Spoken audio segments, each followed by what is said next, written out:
Here's a check of today's top headlines, the news you need to know before you head out the door.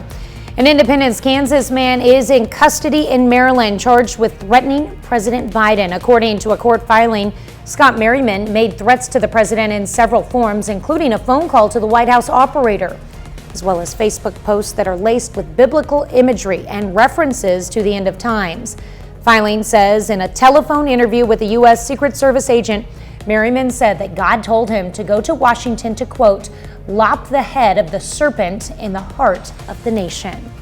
In a Facebook post, Merriman said, quote, I believe Joe Biden is the Antichrist now, and he will suffer a fatal head wound. I'll deal that blow in Christ's name.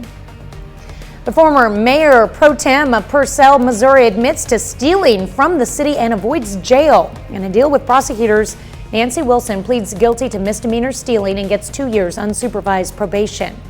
Authorities had originally charged Wilson with felony stealing for writing checks from the city and depositing them in her own bank account in March and April of last year.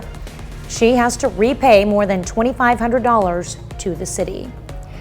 Having access to a local hospital for the people of Bourbon County is within their reach once more.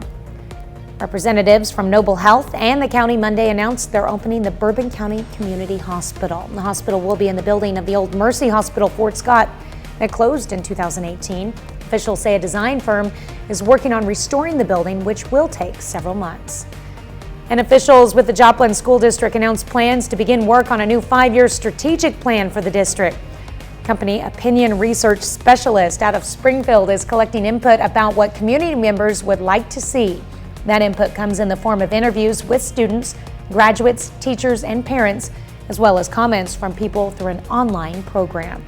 That's a check of today's top headlines, the news you need to know before you head out the